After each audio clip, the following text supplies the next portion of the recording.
Shalom and welcome to another edition of Parsha Talk. I'm Rabbi Elliot Malamet in Highland Park, New Jersey, at the Highland Park Conservative Temple Congregation on Shemed. Joining me, my good friends, Rabbi Barry Chesler, Solomon Schechter Day School of Long Island, Rabbi Jeremy Kalmanowski on Sheikh Chesed in New York City. We are recording this a day after the March for Israel in Washington, which we'll talk about in a minute. And we're recording it during a sad week for the Jewish Theological Seminary. We're also, of course, as we've been saying for the last several weeks, we're deeply mindful of the suffering of our brothers and sisters in Israel and the hostages and Israel now at war. A little closer to home, the seminary noted the passing of three very important figures, Dr. Sam Klagsburn and Professor Avram Holtz and Professor Israel Frankus. And we'll just thought we'd take a minute to talk about the three of them.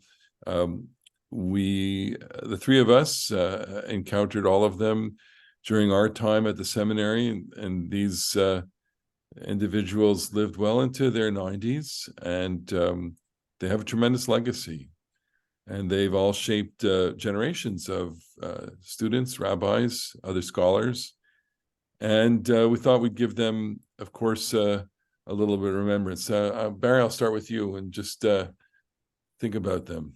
Well, I would start with Dr. Klagsburn, who I had most recently. I think in one of my final years at the seminary, he taught pastoral psychology or psychiatry, whatever they called it then, giving us pastoral lessons for our work in the field.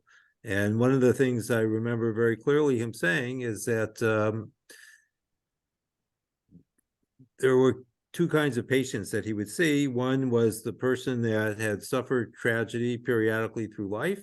And when that person would come to Dr. Klagsburn, his job was to locate the resources that the person had previously used, which could be difficult, but was a manageable proposition. It was much more difficult in the case of someone who everything had gone right into their 40s or perhaps their 50s, and then something happened that took the floor out from under them, proverbially speaking. And that person didn't necessarily have any identifiable resources upon which to build a recovery. And so his work was perhaps more important in helping that person develop resources. And that lesson was more than 30 years ago. I still remember it almost as if I could see him in the class telling us. Interesting. And Rabbi Kalmanowski, anyone you want to remember?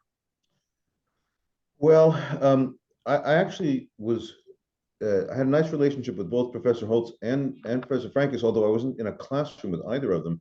But Professor Holtz and I, he was among other things, a scholar of Shai Agnon, the Israeli writer. I'm also just a huge fan of Agnon, and I remember in particular, this is one of Abraham Holtz's major works. It was about as Agnon is wont to do, like a very Kafka-esque. Agnon swore he never read Kafka, but it's obviously not true. A Kafka-esque story about a man who is trying desperately on a Shabbat to get pat shlema, a full loaf, a whole loaf to say a bracha over for motzi. He never gets it, and it's a symbol of how it is that like just a well-intentioned person is dislocated from God, from Torah. And in that story, he has to deliver letters from a figure called Dr. Yekutiel Ne'eman. Yekutiel is one of Moshe's names. Ne'eman, Moshe's Ne'eman Mikol Beito. So he's got to deliver the letter from Moshe, but he can't quite get the job done. And it's this kind of strange Kafka-esque story about the impossibility of like naive faith. Anyway, Professor Holtz wrote a lengthy work on that story, deciphering each rabbinic allusion. And he said something that I'm winding my way to this great comment of his that is a mashal patuach. It's like a lot of times the parable in a rabbinic story is like perfectly obvious, Melech Basar Vadam, the king of human flesh and blood, is obviously a stand-in for the divine king. And Holt says about this that the mashal is patuach, it's open-ended, it's not obvious. You have to carry it into ambiguity. And I think that he'll, I'll remember him for the equivocal, ambiguous way he read that equivocal story. I remember Professor Holtz. I never had a class with him. He was an interesting personality at the seminary, and of course, I know people who are much closer to him, and of course, Sam Clasburn. And I just remember him in class relating certain kinds of situations and helping shape the way we approach this whole area, which obviously was new to us as we were thinking about it. And what is pastoral psychology? What does it mean to interact with a congregant? And he especially related a story of a woman who was dying of a terminal illness, and all of the complexities relating to talking to people at their end. And I think that remained with me, with all of the students.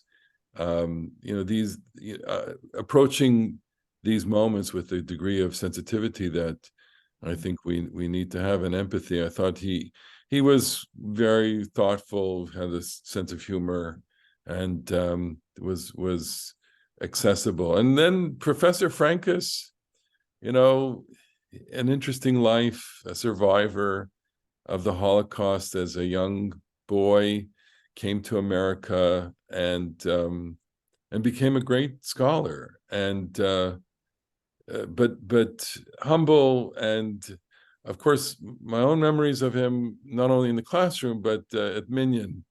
Every morning, Minyan would be over, and he'd kind of dash out and go to the little store on between 121st and 122nd Street, pick up a New York Times and a cup of coffee, and there was certain. He was very habitual. He had a very, very set regimen. I thought that was pretty impressive. And he was a rigorous scholar. He had a tremendous sense of humor, but he was also very sharp sometimes. And he could put you where you needed to be put. And I'm sure Or at least where he thought you needed to exactly. be put. Look, people, I remember, also that just to give his scholarship, we spent a whole semester on one page of Talmud and one series of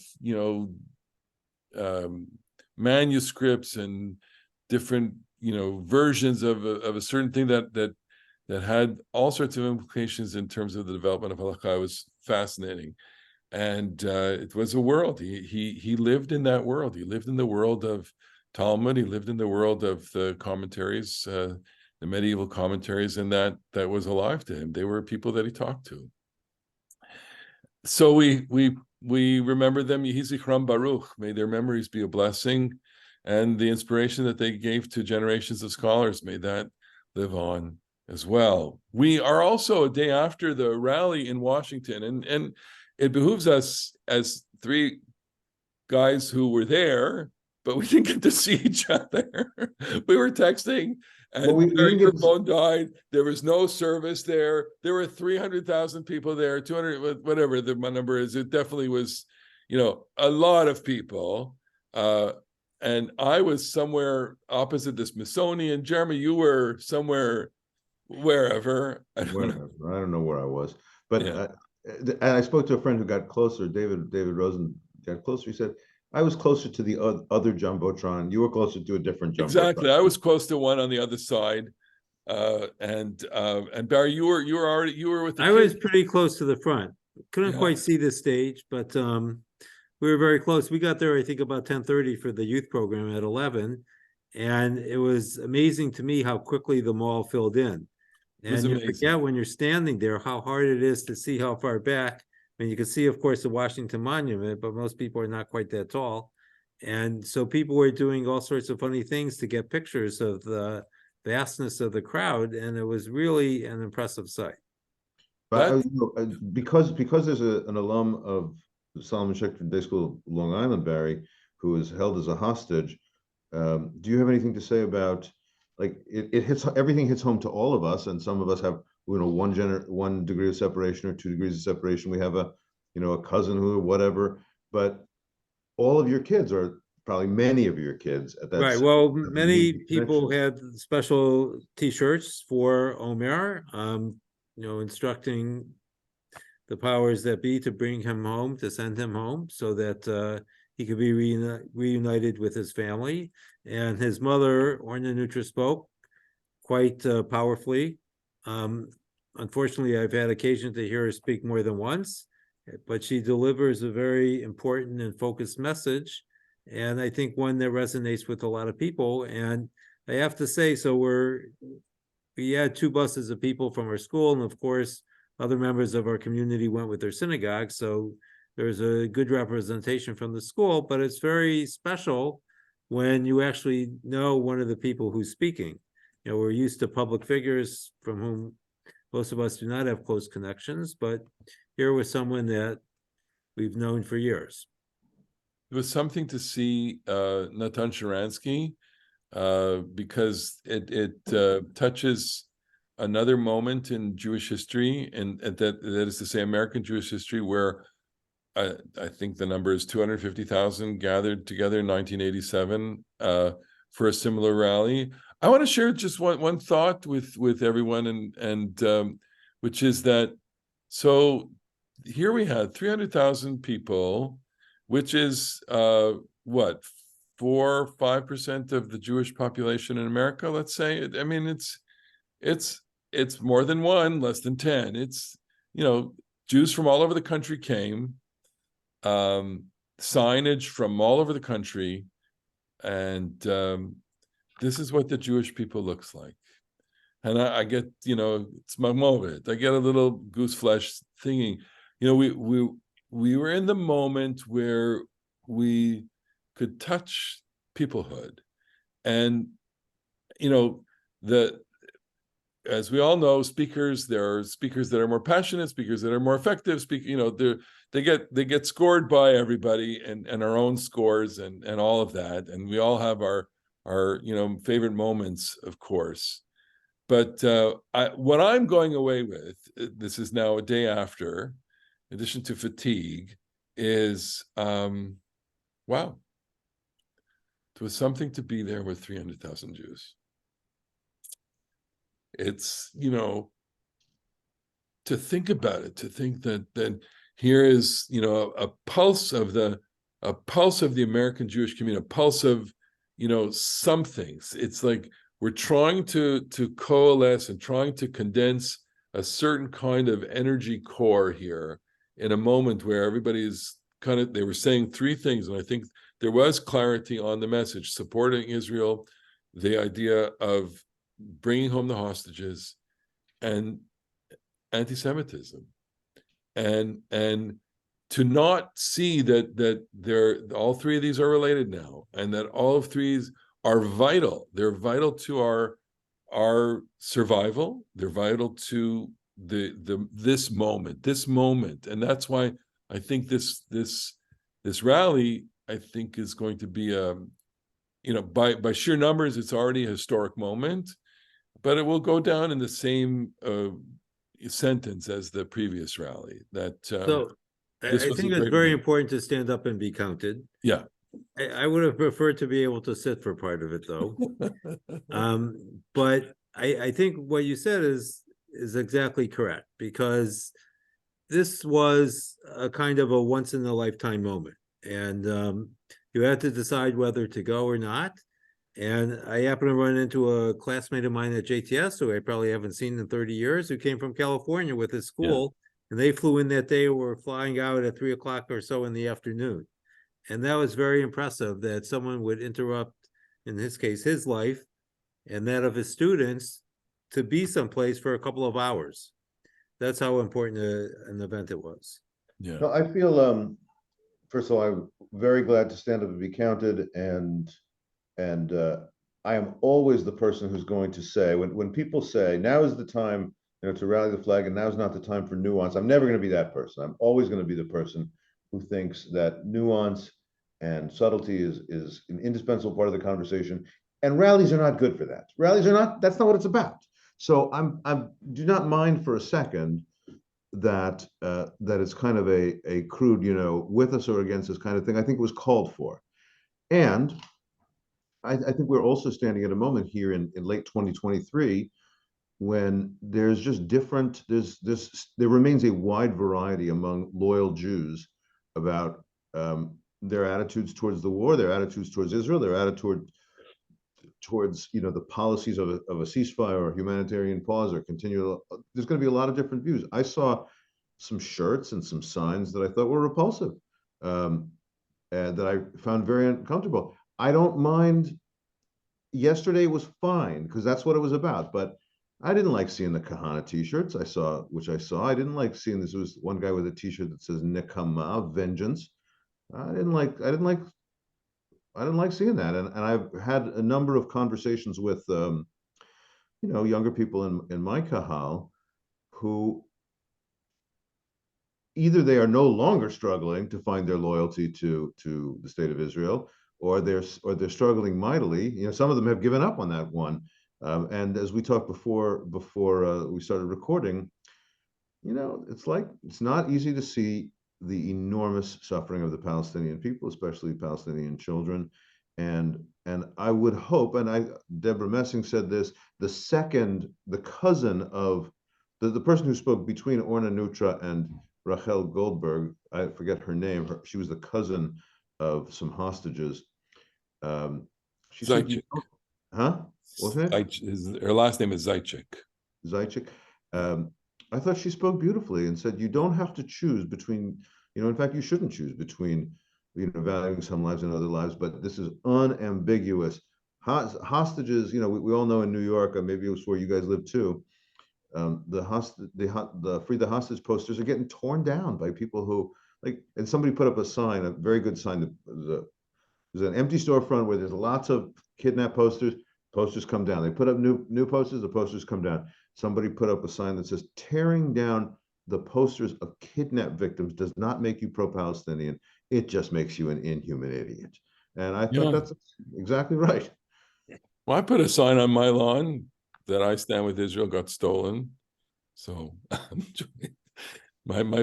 so what we're saying is that here, I want to, this proposition for us to kind of discuss for a minute is that this was the complexion of the Jewish people now, and that in the 300,000 Jews present, of which any of us could see maybe 5 to 10,000 at any given moment, you saw different kinds of faces, different backgrounds, different geographies, different religious, presentation.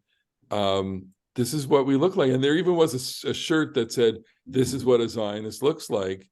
The point is, I'm a Zionist and I'm proud of it, or the point is that I want to show you that I'm just like you, or I am American. I belong here, and you have an issue with that, so talk to me about that, or lay off, basically. I mean, there's plenty of that also, and I think that these definitions of peoplehood, we're seeing in real time how there's a slight change, or a slight, the evolution of Jewish peoplehood is really changing before our very eyes, I think.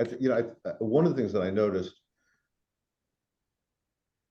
and of course, you're right. At any point, we happen to be seeing who we're standing next to.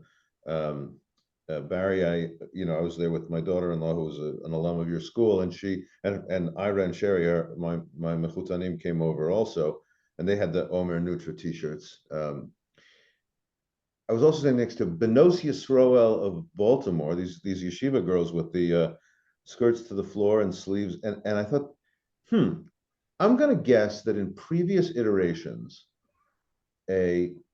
I don't know that it's a Beis Yaakov school, but it's a Beis Yaakov-like school, would have brought the Medlach out into this crazy atmosphere. I think that people, I'm thinking that they may feel an urgency to this particular thing. And boy, oh boy, I can only say that redemption is at hand because so many Jews got tefillin put on them by Chabad yesterday. There you go. It's like, with all of those tefillin, how can redemption not be at hand? Well, Or there was it Rashi or Rabbeinu Tam? See, that's the question. Okay. Well, so good on them that they put out their tables, and the OU put out their tables, and we didn't have a table. The Masorti United Synagogue, I didn't see a USCJ table. So for the next rally, note to whatever. But let's do some Torah here. Let's talk about the Parsha. Toldot now puts us into the life of Yitzchak and puts us into two formative stories. The first story where Yaakov and Esav, they're born and they quickly grow up. They grow up over the space of a few verses, and we learn that Esav is a hunter and Yaakov is a person who sits at home all day. Who would you like as your child? Okay, I'll start with that. Well, as a Yaakov, I would take Yaakov. Also, me too. He's always been my personal hero of the patriarchs. And he's a little more than a stay-at-home type, I think.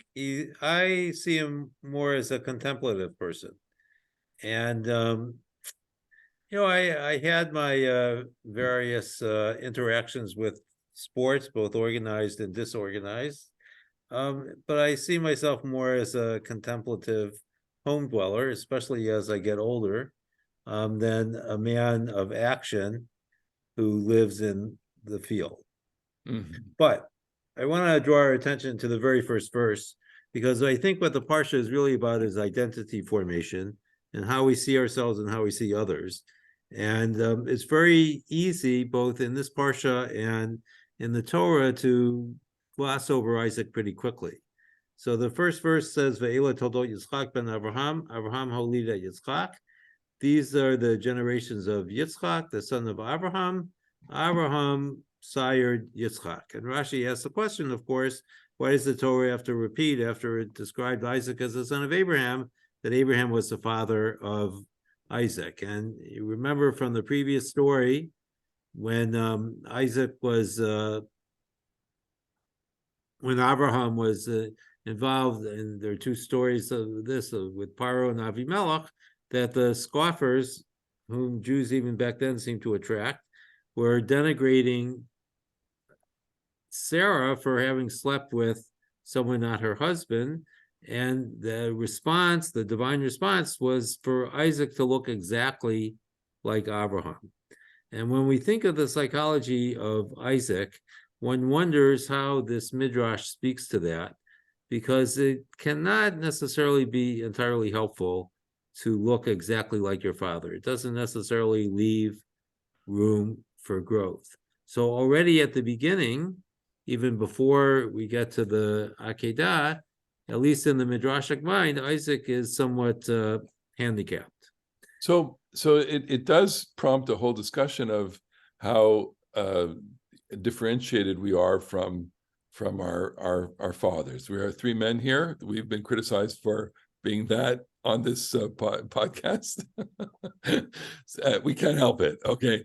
But we all have similarities and differences to our fathers. I'm laughing only because my mother's a big fan of the show, and she'll enjoy me saying that I was a lot like my father. I am a lot, or my may he rest in peace. And I don't mind that at all. As the older I get, I don't mind that at all. I think it's something that you grow into. Coincidentally, my father and I shared the same sun sign. He was born on November 13th and I on November 1st. Yeah. And as was my custom when I was younger, I read the horoscope every day. And of course, it said the same thing about me as it did my father. But There you go. how could that be? Right. But as I grew older, I realized how much like my father I was. Yeah. But I want to say that there's quite a lot that's different from Yitzchak to Abraham, in the way that I think they have different relationships with their wives. I think they have different relationships with God. I think they have different relationships with their children. I'm gonna kind of leave the dot there and get Jeremy kind of weigh in on this. And you think in terms of his differentiation, in terms of his identity, in terms of Isaac as a father, in terms of or anywhere you want to go with this. Yeah, I mean, we've talked about this before. I think not that I saw all of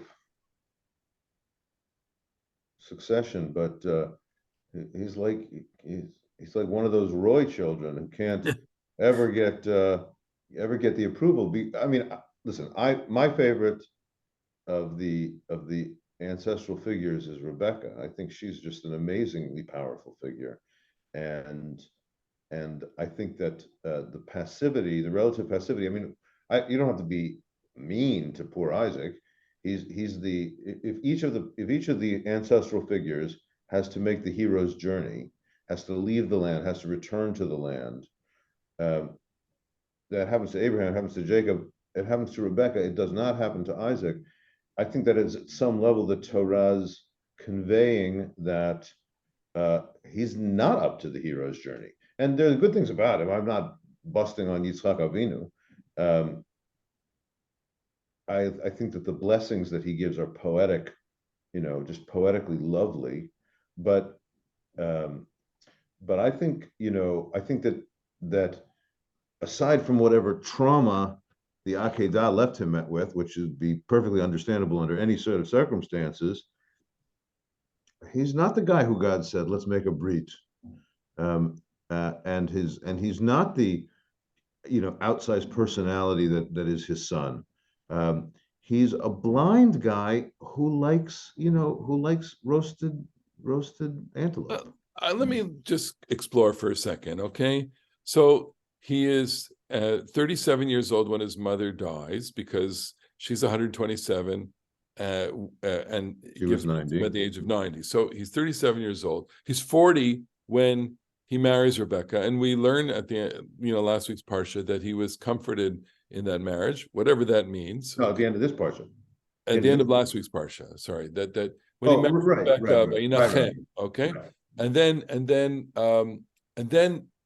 the children born to them happen when he's 60. So the question I ask you is at what point does he learn that she cannot give birth? And how does he deal with it? The text seems to gloss over this. So what I'm proposing here is that there's 20 years of childlessness there that he has to contend with. And that when it says here, Vayetar Yitzchak Ladonai lenochach ishto ki akarahi, right? That he's praying for that the two of them, or that he in particular, where the verse is focused on, he has anguish.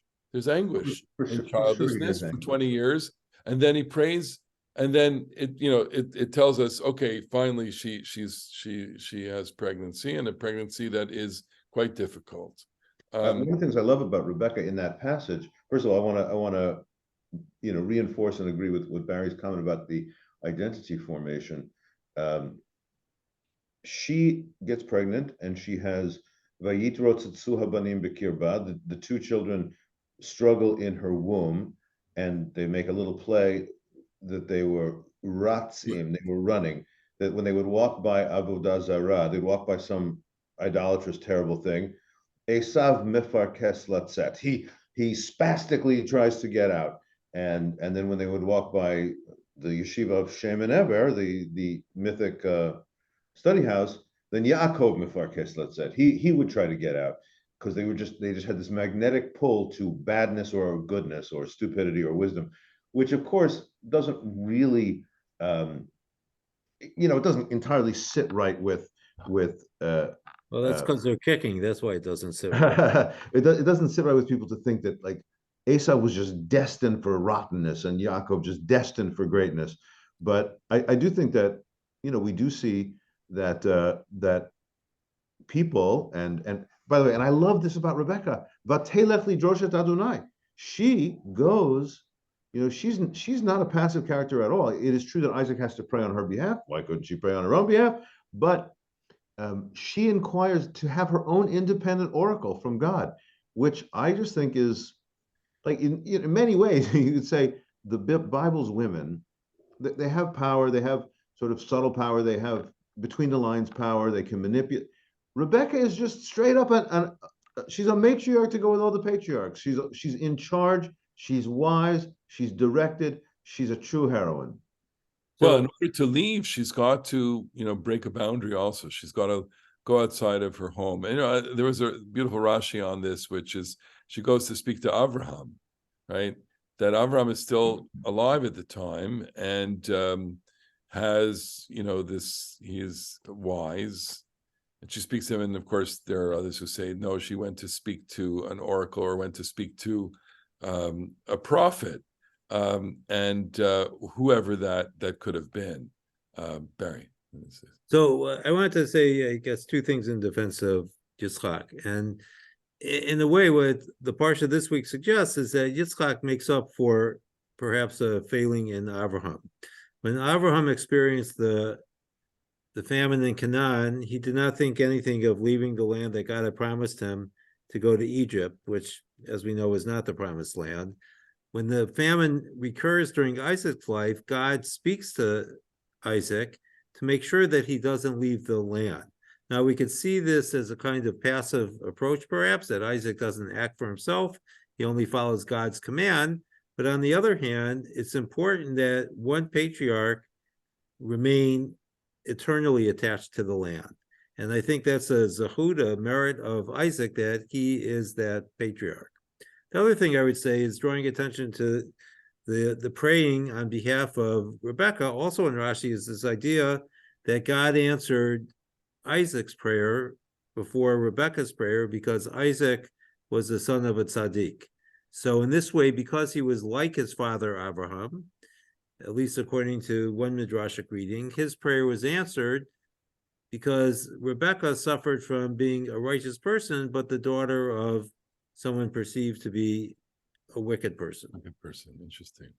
I'd like to just end with your comment on the passage that you mentioned, Gur ba'aretz hazot, in chapter 26, where God, does say specifically to him, Al tered Mitzrayim, don't go down to Egypt, shchon ba'aretz, dwell in the land, asher omar alecha, that I tell you, Gur ba'aretz hazot, dwell in this land, ve'eyeh imach, imcha, I'm sorry, which is very, very strong coded language. I will be with you, which is, again, echoes for us with Abraham and certainly later on as well with Moses. V'avarcheka,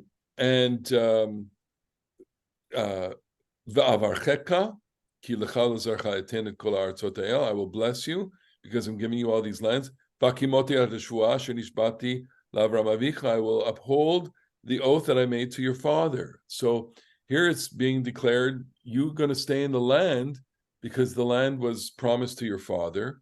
I will reproduce you like the stars of the heavens. I'll give your generations all these lands. Because and through you, all of the nations of the world will be blessed. Again, so it's a reiteration. Give me one more pasuk. Yeah, okay. So Ekev Asher Shama Abraham B'Koli, because Abraham heard my voice, V'yishmor Mishpartai Mitzvotai Chukotai V'Torotai. So Abraham. Yes. So you should stay here. I'm going to bless you. You know why? Man, your father was good. How psychologically, what a psychological burden. God says to you, I'm with you. I'll be with you. I'll sustain you. I'll expand you because you have great yichus. Like that's got to be. I don't mind that. Come on. That's got to be hard. No, I think at this point he has a, well, Barry, I'll put this to you. Identity formation. Has his identity been formed? Is he okay with that? Can you come to terms at the age of 60 that you're who you are and it's okay? You're no longer fighting your father. Okay. The rest of the Parsha suggests that perhaps he does not live up to his potential because the son that he loves is not the son that he finds himself able to bless until he is practically begged by a weeping Esau to provide one more blessing after he's already given the family jewel, so to speak, to Jacob. And we have to ask ourselves, of course, why did this happen? And I think I mentioned this last year. One of my favorite presentations, I have to say, is that Isaac is betrayed by every sense. He doesn't hear well, he doesn't see well, he doesn't smell well, he doesn't touch well, he doesn't taste well. So at the very end, he is living in a world with no sense. I don't want to go so far as to say it's nonsense, but it's not a world that he could be entirely comfortable in because it's unreliable, right? We use our senses to create reliability in the world that we live in. Well, And yeah. what we're left with at the very end is what he's able to do after he blesses Esau, is that he gives Jacob one more blessing. Yeah. And that's a repudiation of Esau, the son that he loved. But in this parsha, Isaac only loves three things. Well, one, Rivka, was from last week, his wife. This week, he loves Esau, and he loves Sayed, the game meat that Esau is supposed to bring. The one thing he doesn't love is Yaakov. Interesting. And I think that's perhaps a problem. Jeremy, I'm going to give you the last word here because I disagree. well, You can say amen. I do agree broadly. I think that the blindness is not accidental. I think the blindness says something, and I think it contrasts with Rivka's vision. But one thing I would say about this passage and the heartbreaking presentation of Esav's tears is that the Torah, you know, in its great artistry, like anybody who ever read this story already knows that they're B'nai Yisrael, they're B'nai Yaakov. We're on Yaakov's team, and he's our guy, and we want our guy to win. So anybody who ever reads the story the first time knows that Esav is supposed to lose, and we want him to lose. And yet, instead of just, you know, Esav gets up and he eats and he drinks and he gets up and he spurns the birthright. That's like just purely negative, and deservedly so. Esav is simply not leadership material. He cannot inherit Abraham's people. That part is right. He has to be set aside. But the Torah instead, rather than just smacking him in the face and saying, look at what a dope, the Torah opens up our hearts to cry along with Esav. Have you but one blessing in your house, Father? Didn't you reserve anything for me? We feel with the guy. We feel with his pain of rejection, and I just think that that's part of the beautiful artistry of this amazing passage. Well said. I can give one sentence of love to Isaac, and that he's trying his best. And Elliot, let's share with the And let's audience share that it's your namesake. This is All right. Elliot struggling for love. There you go. So we get two Yaakovs here against the Yitzchak. Very good. Very good. Okay. And with that, we're gonna end our little Parsha talk. We thank you for watching. Thank you for listening. Really, really appreciate you spending time with us. Look forward to seeing you again next week. In the meantime, Shabbat Shalom. Shabbat Shalom. See you all.